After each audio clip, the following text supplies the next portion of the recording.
Symbolic Interactionism by George Herbert Mead, and the presentation written by Norma Martinez Marin. From the moment you wake up in the morning to the end of the day, you are surrounded by symbols. You interpret symbols. You make sense of symbols. And as a matter of fact, you could also be a result of symbols. So, this theory, symbolic interactionism theory, basically talks about the importance of symbols and the way we interact with the world. So, significant symbols, we have to keep in mind, can, of course, be nonverbal as well as linguistic. So let's think about symbols and what they represent. So symbols dictate who we are, as we had mentioned. And our own language is a system of symbols that helps us communicate or interact with one another. So symbols can be anything, anything that has a name, a place, time, nonverbals, people, car, cats, dogs.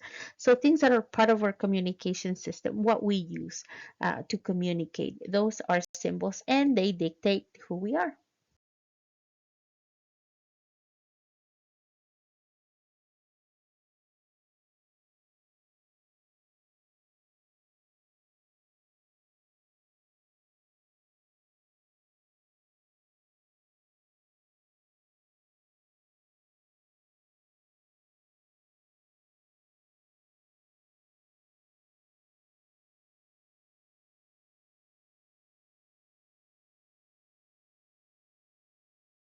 So some of the history takes us back to the early 20th century because symbolic interactionism theory, or SID, was compiled from the teachings of George Herbert Mead. And Mead believed that the development of the individual was a social process and that our thoughts, self-concept, and the wider community we live in are created through communication, or what we call symbolic interaction.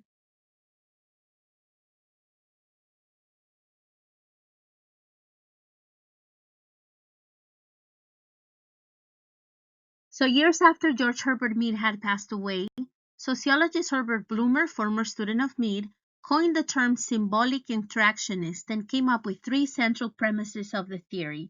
Actions depend on meanings, different meanings for different people, and meanings can change.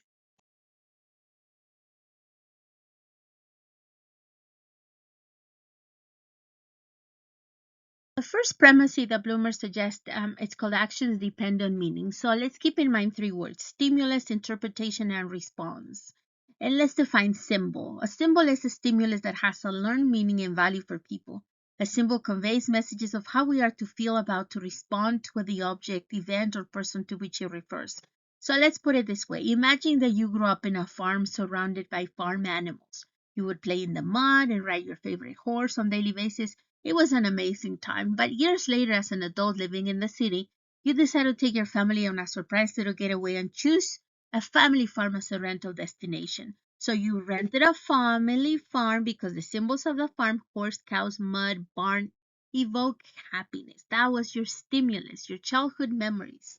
You were stimulated by that and decided to bring those memories back with your family. So your interpretation of that is that your family and you are going to have an amazing time. And as a response, you decide to rent a house.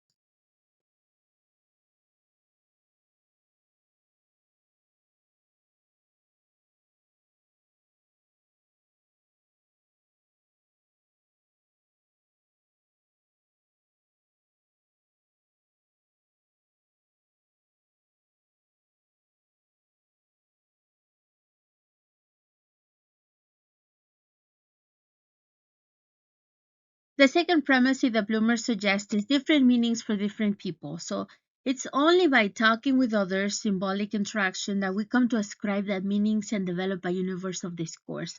So what our textbook states is that meanings arise out of the social interaction that people have with one another. And in other words, meaning is not inherent in objects. It's not pre-existent in a state of nature. Meaning is negotiated through the use of language. Hence the term symbolic interactionism. So let's continue the farm story. So once you arrive at the farm, you notice how not all members of your family feel the same way as you. As a matter of fact, your wife hates horses because as a child she had an accident, and horses make her feel uncomfortable. On the other hand, your son does not like to get his sneakers muddy, and because he spent many summers working hard to save up money to buy his shoes. So the symbol of the farm and the meanings are different for different people, and everyone has a different experience based on previous experiences and interactions with one another.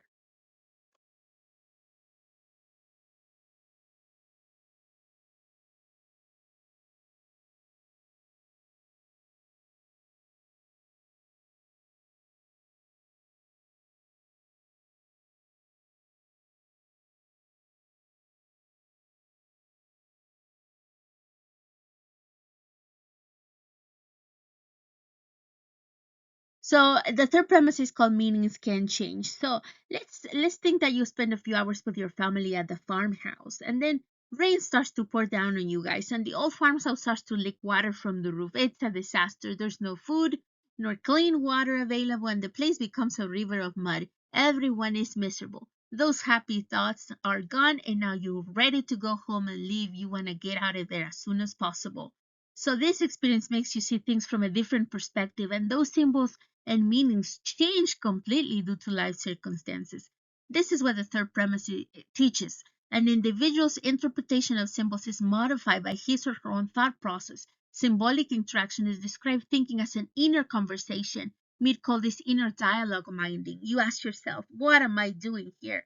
I better get out of here with my family. Why did I rent this farmhouse? You want to have that dialogue inside you to make sense of things and to change the meaning of what is happening.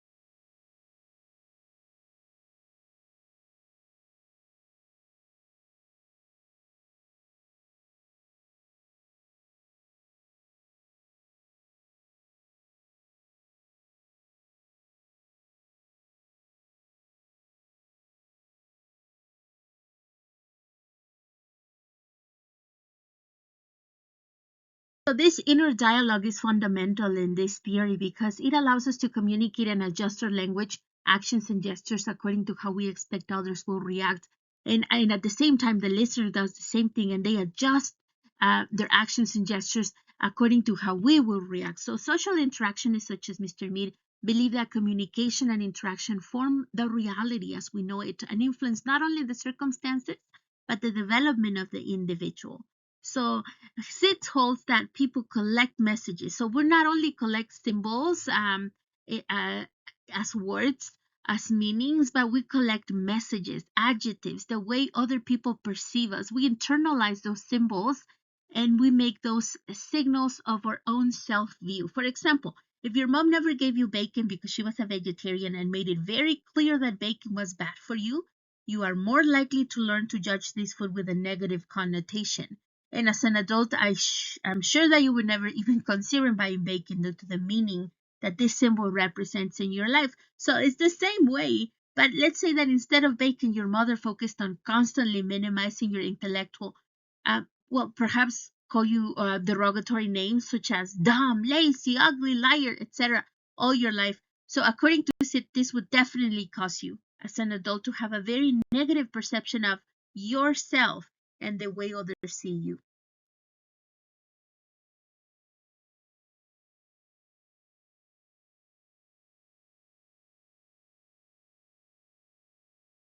A great article that shed light on this theory is called The Negative Reflected Appraisal, Negative Self-Perception, Drug Use.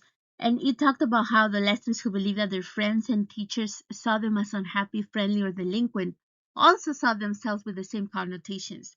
And not only that, this negative self-concept strengthened their intention to use drugs. So it is huge because negative appraisals by teachers and peers have a greater influence on adolescent drug use. We have to keep that in mind and think about the effects of those actions, the effects of those words on the people, on the future of these children that are in development, on their self-concept.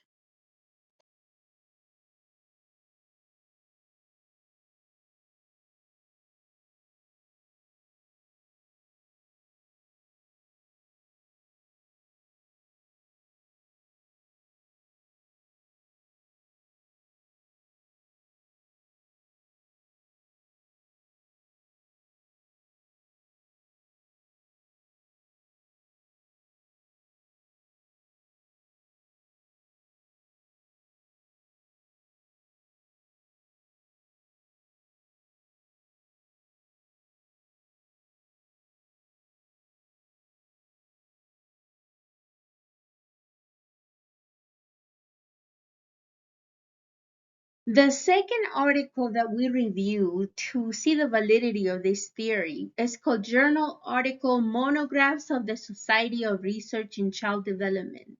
We refer to chapter 2 called the Conceptual Framework, and where it was stated that parental support index specific social behaviors that are directed towards a child, for example, smiling, praising, spending time with a child, comforting, and talking, all of which together individually could serve as a guiding model of social interactions that a child would naturally imitate as he or she approaches relationships with peers and adults outside of the family. In essence, children learn how to be social in part from their parents' example. You want a happy child, you want a social child, a motivated child, then you have to do the same thing and act the same way with them.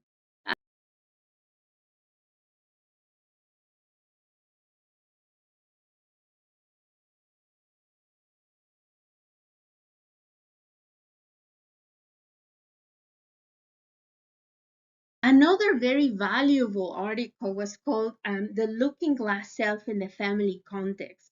I found it very interesting because he stated that symbolic interaction is believed that how people view themselves is determined by how significant others view them. So it was mostly a repetition, a summary of the other articles that fitted together. And what this specifically focuses on is the significance that others have in constructing your self image. So people see themselves through the eyes of others, and there are three key elements in the process. So to give you a better example is our identities depend on the perception of others. So what others think of us and how we interpret those symbols about us. Did my family smile at me yesterday when I saw them for dinner? Oh, maybe they did not. So then you have that inner dialogue. Why did they not smile? Why did they say those things? Am I a bad person? Am I a good daughter? Am I doing the right thing? You start to internalize those thoughts with your internal dialogue, and then you establish the perception of who you are based on what you think how they perceive you. So Sid establishes that symbolic interaction start convinced that the self is a function of language. So without talk there would be no self concept. And finally, the last article that was a major hit for me, it really opened my eyes to see this theory from a different perspective.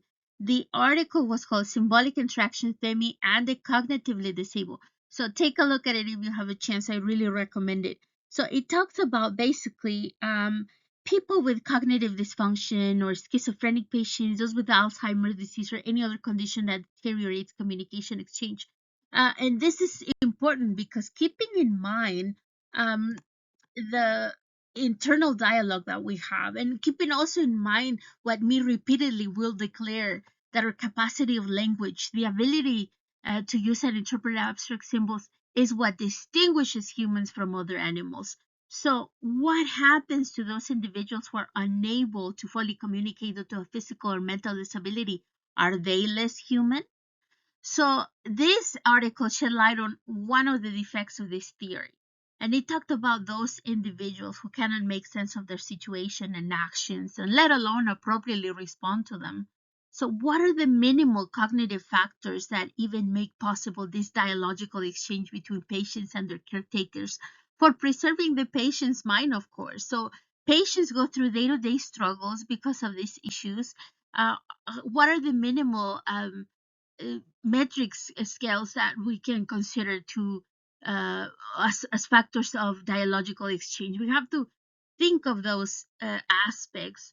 And also there's a great need, also the article stated, for more clinical studies of cognitive deficit that substantially um, provide more information on oneself, sense of self, autonomy, and social relations. This was a great article. I really recommend it. And I felt like I was able to see the theory from a different perspective.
In synthesis, most journal articles agree with the validity of this theory and the connection between symbols and the self perception.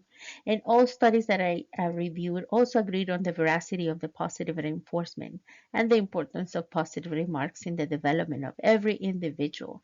So, society provides constant feedback on oneself, and we do the same thing with others. That's a very important point to remember.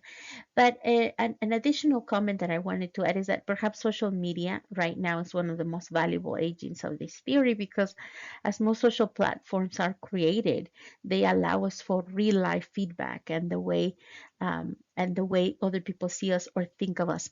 So in order to finish this presentation, I would like to offer some advice. The first one is to be kind. Think of others before you say something. Words are powerful and you can influence someone's self perception. And of course, use social media as a conversation tool, not a weapon. But also be patient and considerate with those who are unable to communicate. Remember that words are powerful and that anything that you say or do could affect someone's self perception.